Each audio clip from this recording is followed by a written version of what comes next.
Welcome. You won't regret it, no. Young girls, they don't forget it. All right, y'all. This is Tait Fletcher. It's the Pirate Life Podcast. And welcome, you guys. I just got back from the airport picking up my coach, Eddie Bravo. He's coming to do a seminar at my school tomorrow. I'm in Santa Fe, New Mexico. And just having a blast lately. The school's going great. Caveman Coffee Cafe just opened up. The first location for a standalone coffee shop that Caveman has done. And that's in Santa Fe, New Mexico. And that's been fantastic. And I want to go ahead and just get out of the way with a couple of sponsorship things, which CavemanCoffee.com, of course, is placed. A lot of great specials going on right now. It's Black Friday today. And they'll be going on all weekend and then into Monday, I believe. Also, Concrete Cowboy Austin has just opened up. We're regularly voted in the top 5 nightclubs of the country for Concrete Cowboy Dallas, and now we've just opened our second location in Austin, Texas. And it's just a great opening. My partner Dan Work and Rico and John Vels, they're all out there and met them this last weekend. We just came back from On It Academy and the last UFC, watching Cub and Isaac Valley Flag fight, and got to watch the boys do their thing, and it didn't go the way that we wanted, but it's the way it is when you throw your hat in the ring like that. And they're both fantastic athletes and great fights, and kudos to their opponents. Also, what else is going on? Oh, at On It, we're doing the grand opening. The DeFranco On It Academy gym had the grand opening, so we went there. Me and Jardine were on a podcast there. Lacey was with us, too, so we had the whole Caveman trio out there. And it was a really great time, man. Jason Ellis and Keith rolled for a while the next day, which was pretty cool to see. Jason's super talented, and I don't know, it was a lot of fun overall. So that was all going on then, and you can look for another Concrete Cowboy happening in Houston within the next couple of months. So after the new year, we're looking at building out a spot in downtown Houston too. And those are all sponsors of the show, and along with Haya Yoga in Albuquerque and Undisputed Fitness, UndisputedFitness.com. You can find out all the things about 10th Planet Jiu-Jitsu Santa Fe and CrossFit Santa Fe, and we have a nice strongman course going on there. And I don't know if you guys have ever messed around with strongman things, but like we were just talking on the way, and we'll talk more about it on the podcast. But you know, when you start grabbing a stone that's your body weight and there's no forgiveness in the stone, it's all just mass, it's a whole different kind of conversation than you're having when you're grabbing a body. If you're grappling and you're not doing these big movements, you're going to grab somebody that is doing them, and you'll notice the difference. It's one of the best things. It's, for my money, like, and I don't say don't do this or do that, but like do a little of everything. But I used to think that like just kettlebells had the biggest impact, or power cleans had the biggest impact on my grappling, explosive energy and athleticism, and doing this stuff where you're just doing overall strength bearing activities where every cell in your body from your toes to your head are concentrated on the effort of movement of mass is just tremendous, and the results are tremendous. You yield great results. So if you can get into that at all, you ought to. Original Nutritionals also is a great place you can go to, originalnutritionals.com. They have one of the best fish oils in the market, and my friend Logan Gelbrick, who owns Deuce Gym in Venice, owns Original Nutritionals, and I don't know if you know about fish oil or not, but fish oil is one of the best things that you can put in your body as far as reducing inflammation, stabilizing your omega-3s 6 to 9 ratio, which needs to be in a certain ratio in order to be useful in your body. And in America, we're very heavy in one and not the other. So to amend your diet with a little bit of fish oil, go to great lengths for your energy levels and for your overall heart and physical health. DeuceGym.com, DeuceGym.com is Logan's website. They've got a lot of great articles, good inspirational stuff there, and you can find out more about all those movements I'm talking about on that site, as well as UndisputedFitness.com. And we'll be back and talking in a few minutes here.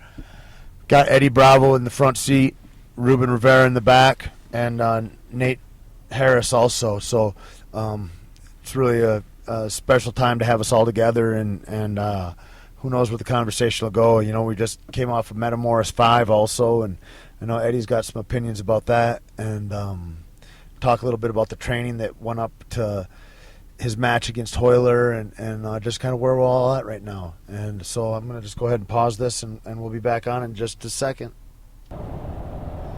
Boom. So here we are. So Eddie, what are your thoughts on this last Metamoris that just happened?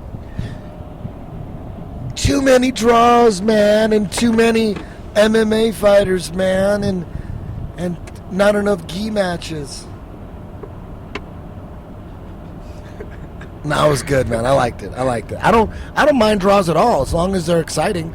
Jake Shields against Satoshi was a draw, and that was awesome. It would have been obviously better if he would have submitted him, but I thought it was an amazing display of jiu-jitsu on Jake Shields' behalf. And then, of course, the Gary Tonin match was spectacular. He looked invincible, man. He's a mad destroyer. Did you see he and Keenan? Keenan and the Keenan match against Yuri? Tonin. Oh, Keenan against Tonin?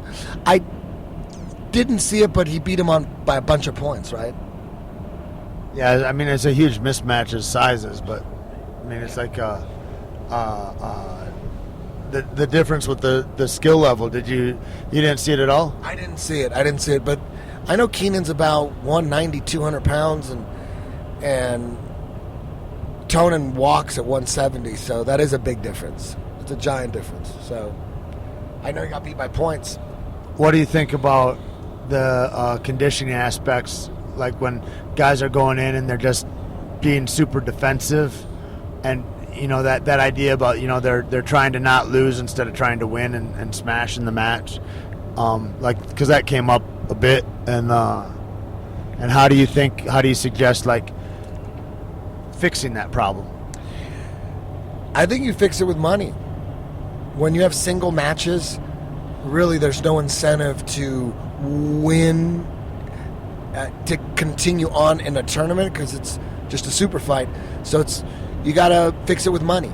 You bring these guys in and give them $1,000 to show, and 10,000 for a sub, or whatever it is, 15,000 for a sub.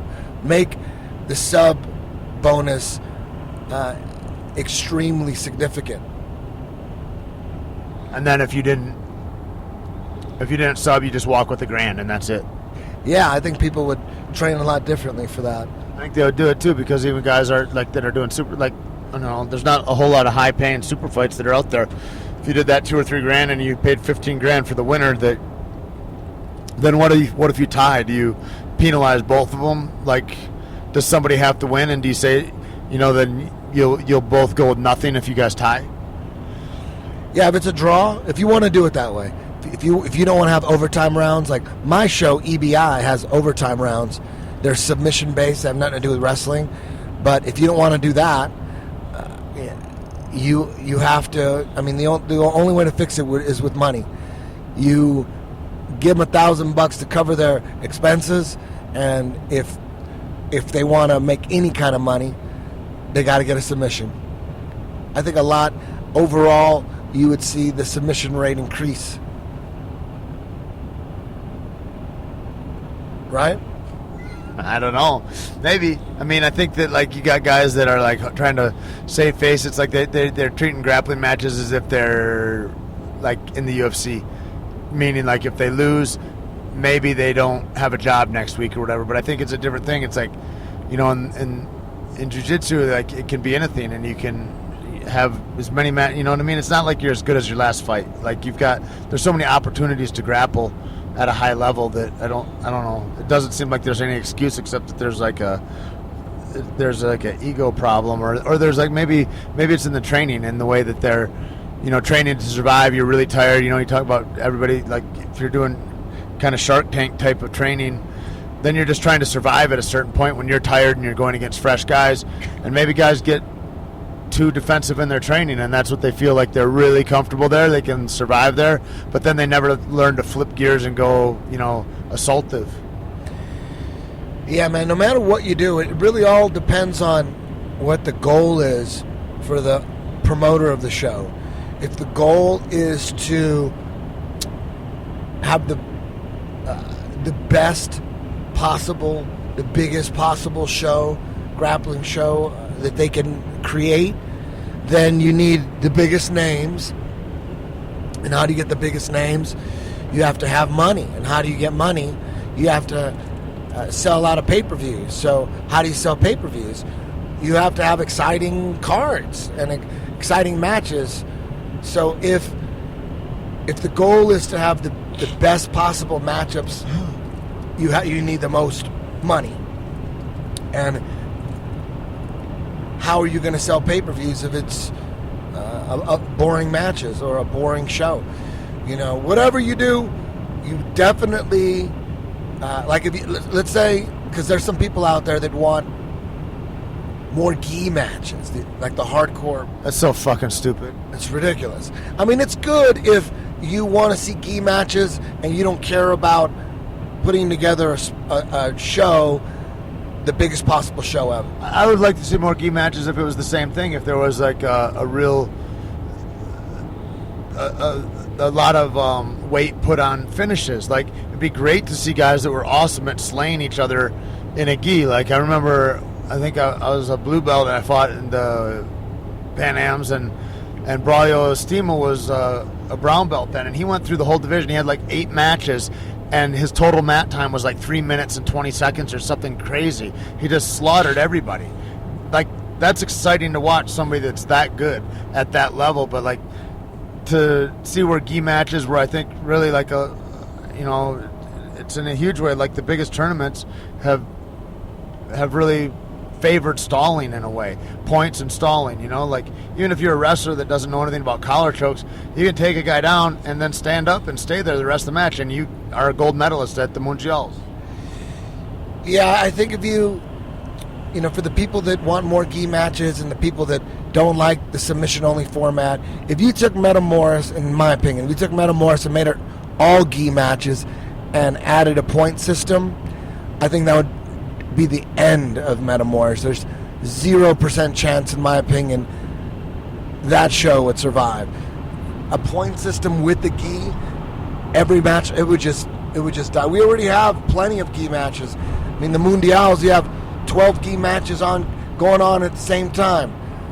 You can watch 12 at the same time. You need more? Well, we've already seen it too, and you've seen like what the interest is in it is like zero. Like, there's not. Otherwise, it's been going on for years, long enough that it would be on TV if that were something people wanted to see, because they've already done that kind of. You know what I mean? It's like an old schematic for how to run a tournament, and I don't think that it speaks to like how to be a good athlete in that way. It's how to be good under this very secular rule system. Yeah, we already seen what the Mundials are all about. There's nobody in the stands. These are the World Championships, and the only people that are there are the competitors. They're the only ones in the stands, and like their girlfriends. And that's it. It's a family and athletes for sure. What do you guys think? I don't know. It reminds me, like what Eddie's saying reminds me of the UFC. Like, fighters, when they first start out, a lot of them get paid really small amounts of money, like three to show and 3 to win, and I think that incentive is always there, like fight of the night bonuses and knockout bonuses and submission of the night and stuff. And I just wonder, like, how much fighters are actually driven by those bonuses, and like, does it really make a difference? I don't know. I'm not a big fan of fight of the night bonuses and all that. I mean, you could still have that, but I don't really think people are really thinking that much. You got to be a lokester. Some people are, but I think even in the UFC and in MMA, I think you should have show money and then finish money. That's it, not win money. You should eliminate the win money. You should just have show money, and if you knock the guy out or submit him, then you get that extra bonus. In every fight, you know, you don't have to have submission of the night to get an extra bonus. I think you could still have that, but I think you should eliminate the win money and replace it with finish money.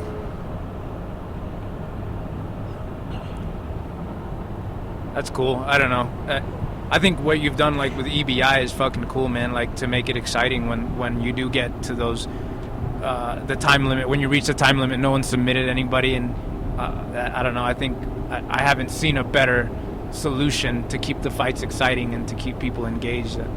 Yeah, I mean, when it comes to my show, that's my main goal. My main goal is to get EBI to the highest level, perhaps a major TV network. I'd be happy with a Spike or Access or Mav TV or whatever. In my opinion, I know you can't have the gi. If we want this on TV, eliminate the gi. It's just real simple. It's just science. The gi is our handles you hold. We don't want anything that has anything to do with holding. We just no gi. We know it's a faster paced sport, so I'm going to go with the faster paced sport. Since the slower paced sport, the gi, hasn't been on TV, we already know it's not exciting enough for TV. It's a great sport, just like chess is a great sport, but you're not going to ever see chess on a network. It's a great sport, though. People love chess. You just ain't going to watch it on TV unless it's like speed chess or something. Yeah, they even heighten that up. Speed chess. That's a thing. I think when it's on Bravo Network, it'll be good. Eddie Bravo Invitational on the Bravo Network. Yeah.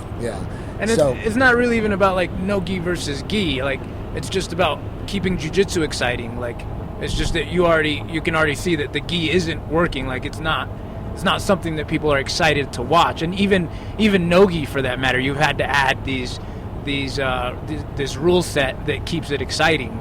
You know, yeah. And it's just all for the love of jiu-jitsu. Even in Abu Dhabi, like when Abu Dhabi was running more frequently, and they would institute then stalling, and they would institute if you flee from the ground game or if you flee from they would change the rules every time they had a tournament. It seemed like for a while. Yeah, man, and people just want to complain about everything. It's incredible. Halleck is trying to put together the best possible show he can. He's striving for the most entertaining show possible. He doesn't want a boring show. Some shows are more exciting than others, but he's trying, and all people can do is just talk shit. And I'm trying myself. The focus of my show is, again, to try to be as exciting as possible. We're trying, and the people say, oh, in sub only, they're not passing and maintaining side control. They're just, going for leg locks all the time. So, listen, if there's no punches, whether it's gi or no gi, whether it's points or submission only, there's no punches or strikes, it's going to look different. It's not going to be MMA. MMA is way more exciting. We know that. That's the most exciting of the combative sports. We know that. But there is room for an exciting grappling sport. There is room. There's nothing like EBI for I don't know. I've been at both of them, and to me, it was the most fun and exciting matches, and it was like all night long. You're there and you're engaged. It's fast paced. It's going, and then even when it goes into overtime, holy shit, they were the best matches. It was super exciting to watch the overtime even, and it's really cool because it's like judicious in the way that it's not like first point and then you lose. Like if you don't score the first point, and like I've been in sudden death matches like that where it's like first guy, if he ankle picks you and you're down, boom, match is over. It doesn't matter if there's 4 minutes left, but like to give everybody chances all the way to do the rounds and the overtime the way EBI is set up, I think is I don't know, it's a really smart play, I think, and it's really neat in the way that you've thought around a lot of the deficiencies that you've seen as far as being one of the biggest fans of jiu-jitsu and now one of the biggest leaders in jiu-jitsu to try to alter it and change it into a better way. And that whole idea, like, status quo is bullshit. You know what I mean? It's like, if we just stay at the status quo, what we've always known, we're like, no, this is what it is. And it's Right. like, respect the path we've been on. It's like, it's not about disrespecting the path we've been on. It's like, it's called evolution. You know, like, go ahead and try some. Yeah, what's more respectful than evolution? I'm trying my hardest, man. I was trying to sell this, or not sell it literally for money, but I was trying to convince other promoters to do this format. I didn't want to do it. I didn't want to start my own show. I was trying to get other promoters but the overtime rounds that we got at EBI, until you see it, no one's going to take a chance on that. It sounds too Overly different. complicated. Yeah, but so I just decided just to do it myself. Me and Victor Davila, he's the Spanish commentator for the UFC. He's been producing MMA shows for most of his life. He's a very good producer, and he does all the work. And I basically am just a spokesperson for the show, and they're my rules. But he does all the work. He puts the actual show together, and we got EBI on UFC Network now in Latin America. So I think EBI 1 airs December 16th, I think, in Mexico. So, we're slowly building. It's not a giant network or anything, but baby steps. We're working on it. And again, the goal is I'm just trying to put together the most exciting show possible. And it's basically just part Metamoris, part EBI. It's the best part of Metamoris and the best part of Abu Dhabi, ADCC, and the best part of Metamoris. Metamoris got submission only. We took that. Submission only is by far, to me, the most exciting way to watch jiu-jitsu. And then Abu Dhabi, ADCC, they got 16-man brackets filled with stars. And the great thing about ADCC is the tournament. The fact that you got these 8 matches, and then it goes down to 4 matches, and then 2, and so on. And the winner of it all wins 4 matches. It's to see it all unfold is beautiful. And unfortunately, ADCC is all over the world. Last time I was in Beijing, then it's in the UK, it was in Brazil, it's all over the place. It was in Spain. There's not very many people watching ADCC live, or and people that watch it live stream. It's like you're watching it all mixed up. It's hard to follow the tournament. So what I decided to do is take advantage of those 16-man tournaments, because if you watch them one by one, the whole thing, you watch an entire 16-man bracket one by one, it's like a movie. It's like a documentary.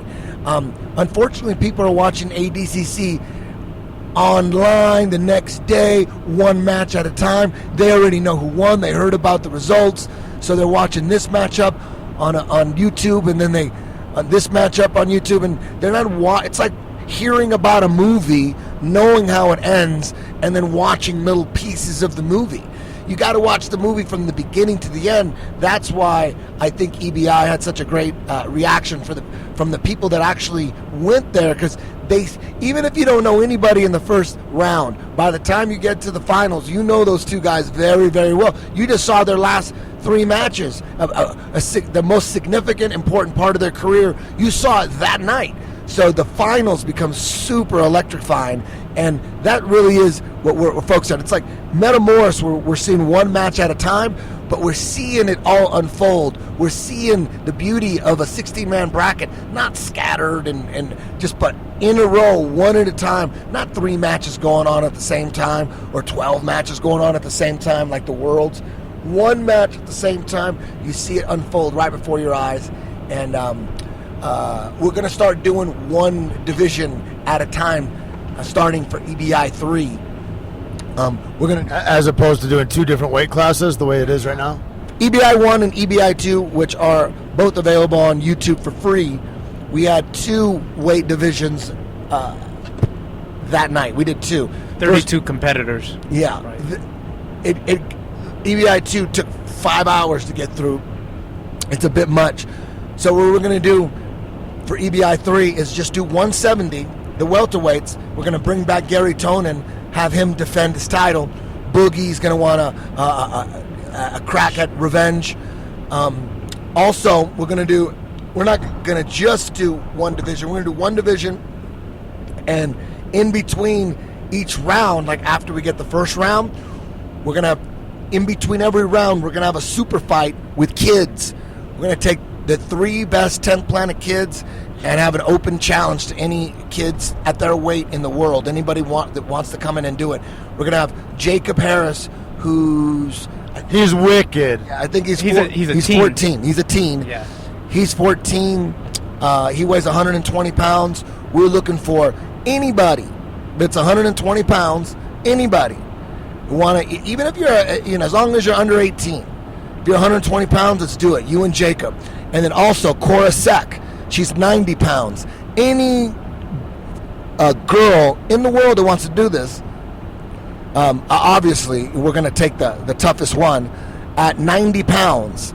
Any of the Atos girls or the Mendez girls, any of those girls against Cora Sek at 90 pounds. And then Grace Gundrum, our third super fight kids, she's 80 pounds.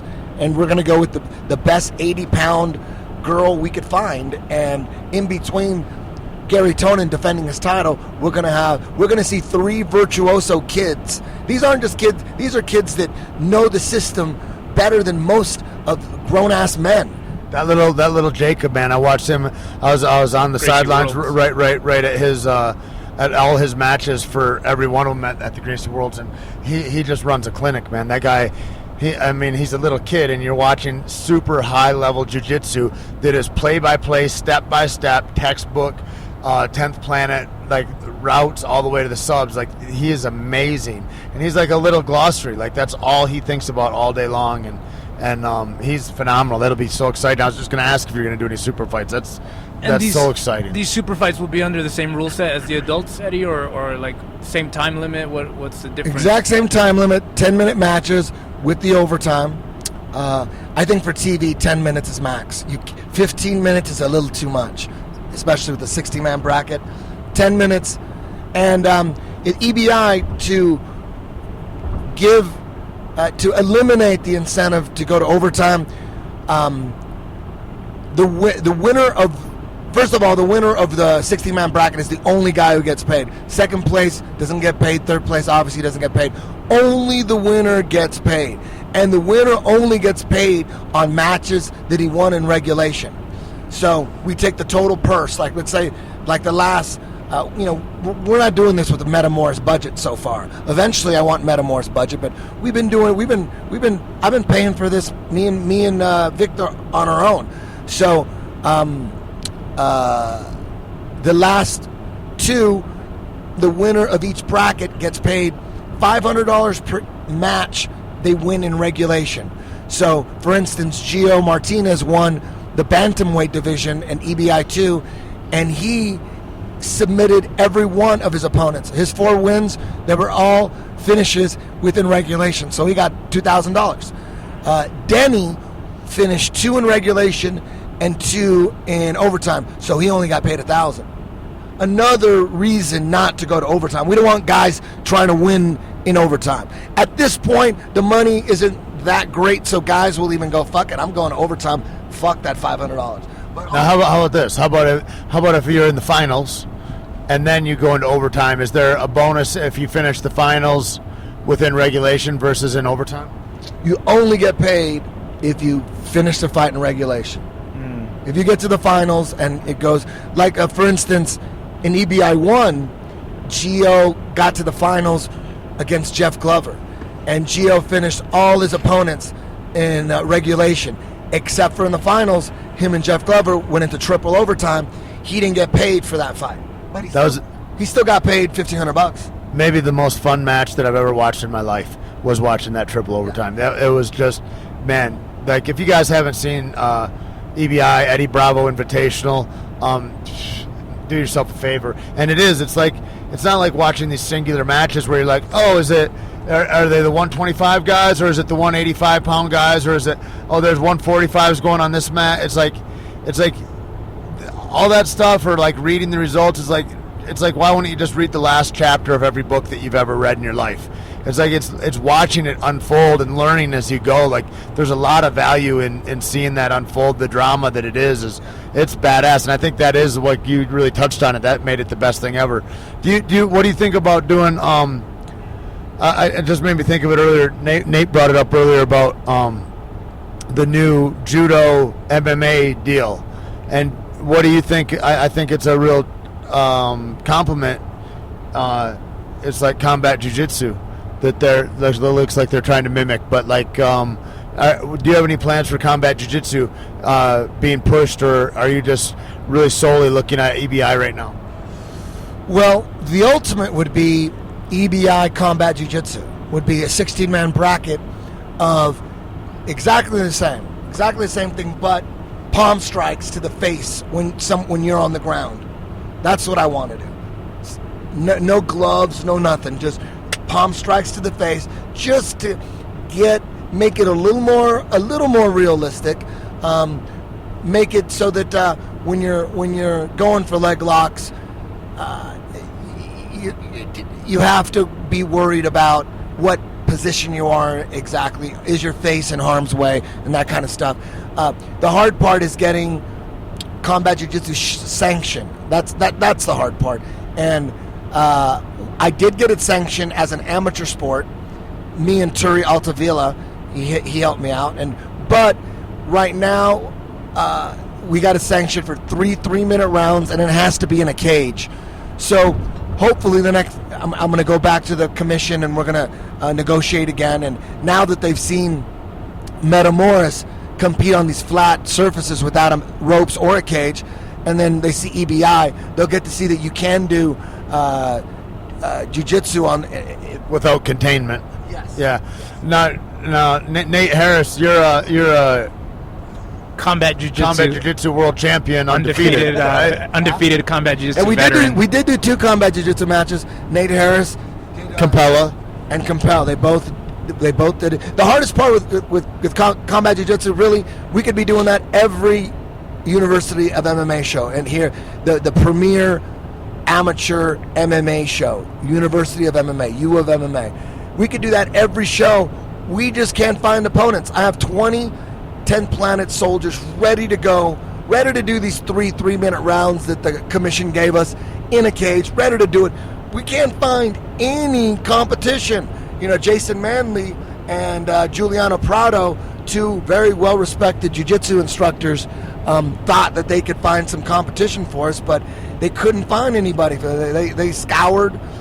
They both scoured, and it's very, very hard to find anybody to do combat jiu-jitsu. That's a problem. That was more of a problem than anything else. Why do you think that is, Eddie? People just, they shouldn't, I don't know. It's either, it's just too different.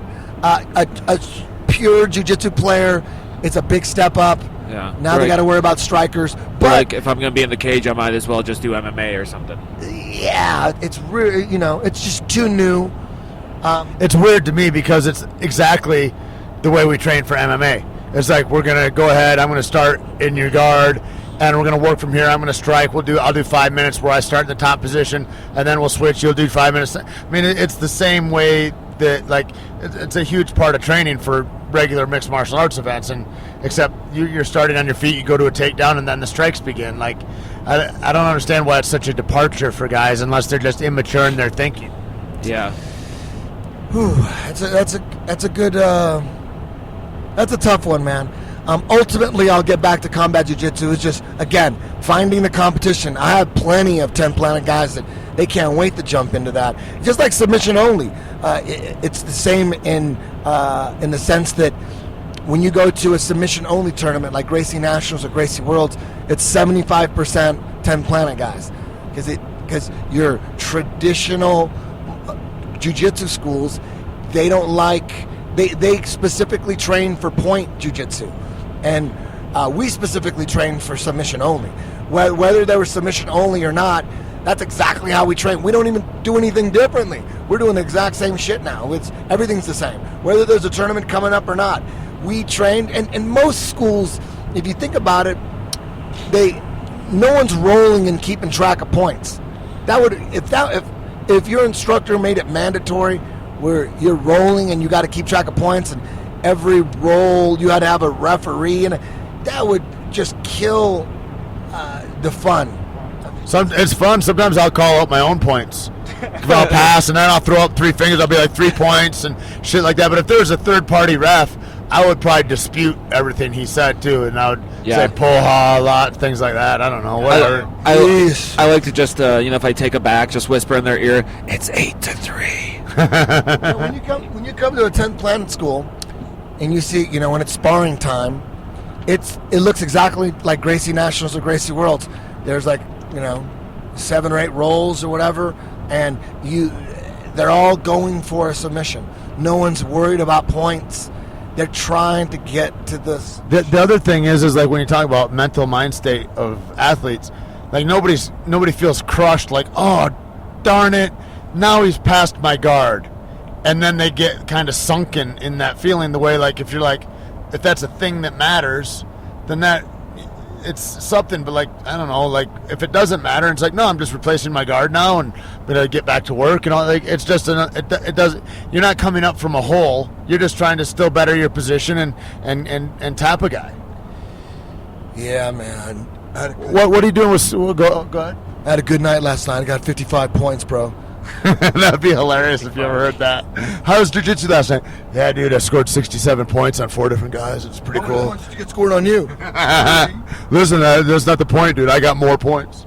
Now, jiu-jitsu, like, I don't know. I'm sure a lot of people know, but, like, jiu-jitsu, like, to me, it's like you're the best jiu-jitsu instructor I ever met in my life or read about or sat in on a class or anything. Like, anybody with, like, routes or anything. Like, it's like, it's really phenomenal how you take the ceiling right off of. There's no boundaries in jiu-jitsu anymore. Like when I first walked in your school, it's just really prevalent that, like, wow, there's not any limitations here. There's no scarcity of whether it's technique or open-mindedness or, like, what's the next thing and how's this going to be better for everybody, and it's really, like, for what you are in the jiu-jitsu community, to me, and I know, like, tons of other people also, that it's not really, it's weird, man.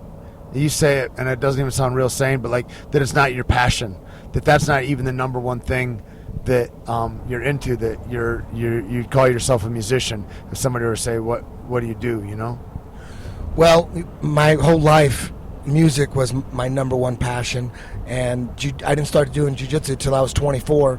And make no mistake about it, I'm very, very passionate about jiu-jitsu. I love it. I'm going to do it for the rest of my life. I'm going to get through this back injury and all that. I'm going to rehab it, but music will always be there, and I'll always be making music. That'll never stop either.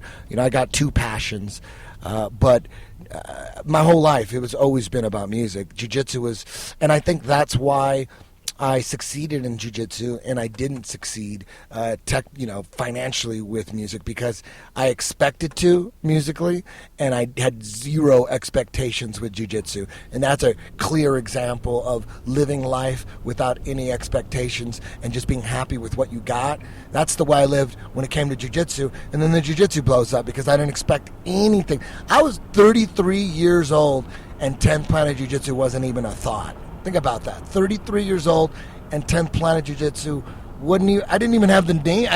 To me, at 33 years old, I was working for Comedy Central on the Man Show, thinking that me and Joe Rogan were going to parlay this into a movie career. We're going to start writing movies like the Farley Brothers and shit like that. That was 100% what I expected. I thought we're going to blow up at the Man Show, and then we got all these movie ideas that we had planned, and guess what? That just all went down in flames and crumbled to the depths of hell.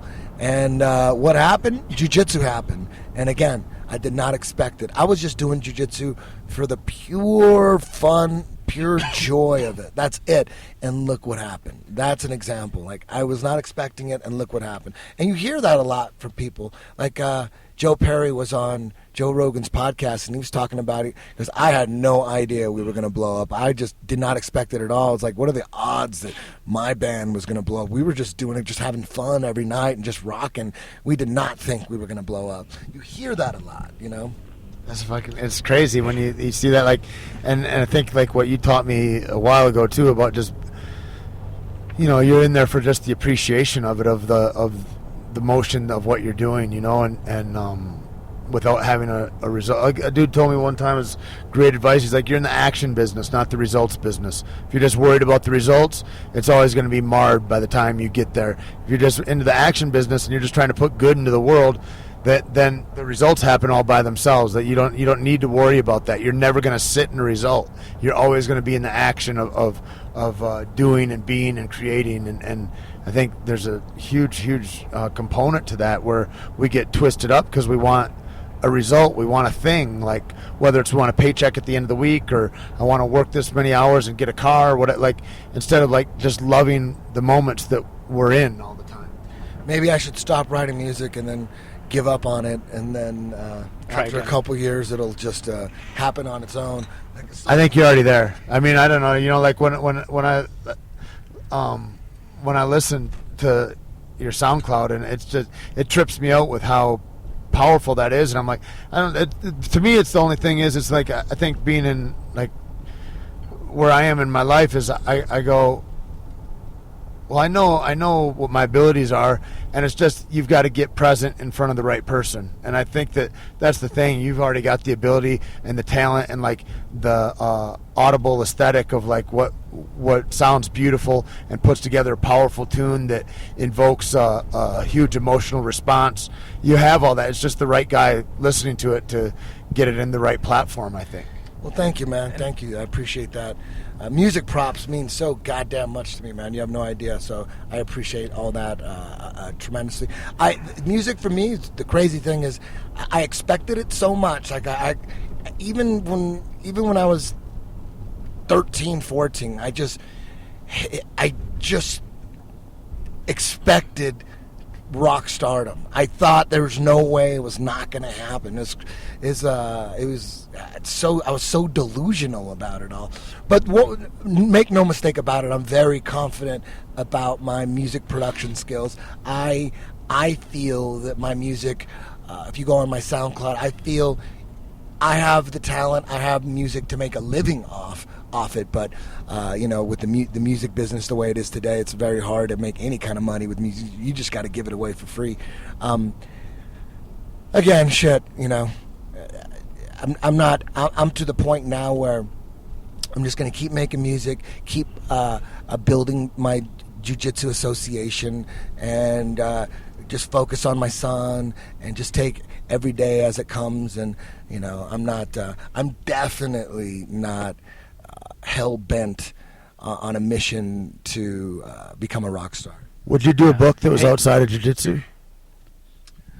I would do a book. I feel like it'd be a powerful thing. Like I always think people compare jiu-jitsu to chess all the time, right? But as a musician myself, I see a lot of similarities in jiu-jitsu to music. You know, like just for instance, like there's endless possibilities in jiu-jitsu. Patterns. I see patterns in jiu-jitsu like I do if you play the guitar, you know, it's Absolutely. All and it's endless, and people have said 10 Planet Jiu-Jitsu is too complicated, or it takes too many movements to get to a certain position, but it's like music is that way, and you start to create these longer and longer and longer and more complicated patterns, and it's beautiful. And then I think jiu-jitsu, you start off kind of jerky in your movements maybe too, and I think music is that way too. You can start playing guitar and it's not very smooth, and with time you start to get smoother and smoother, and yes. And it's beautiful, and I see it in myself, you know, and that's why I love it, you know. I think the consciousness is like wrong too, and people that are like they look at the whole thing and they go, that's too complex. But it's like, if you're going to go and get a triangle, it's going to be the same triangle. Sure. You're going to follow a path. Just the one way you're cognizant and you know the path and you've broken it all down, and the other way it's just kind of like you're just throwing something up and you can't give it names to help anybody else. So in an effort to like better the world or better your training or better your understanding, you've got to break those things down. And that's why I say jiu-jitsu, like Eddie Bravo to me is the best jiu-jitsu coach in the world to have thought it down and broken it down in those terms, like what you're talking about with music. So then you're not just throwing up something sloppy. You've actually got like, oh no, I know 100% because this is the route and I trust the route. Everybody says trust your technique. Well, what does that mean if you don't have a route? I think 10th Planet Jiu-Jitsu is a lot like my music in the sense that if 10th Planet Jiu-Jitsu is we're open to everything. We're constantly looking to evolve the techniques, and the possibilities are limitless. We're not and with my music, it's the same thing. If you listen to Smoke Serpent, there's a little of everything. It's not just a rock band like Coldplay, or it's not like a rock band like like Aerosmith, or it's not just a hip hop band like Jay-Z. It's everything. It's all put together. Sometimes it's natural drums, sometimes acoustic, sometimes it's synthetic. Sometimes we have heavy guitar, sometimes it's clean, sometimes there's synth, sometimes there's not synth, sometimes it's real bass, sometimes it's synthetic bass, sometimes it's there's just no limit to the music. And that's basically how I live my life. People like to say that they have an open mind, but I think there's a large percentage of people that think that they have an open mind, but they're really closing themselves off. They really need to look deep down inside and truly open their mind. That's the place from last time, right? So yeah, right now we're driving by this place that I was looking at, and like it's where I really dreamed about putting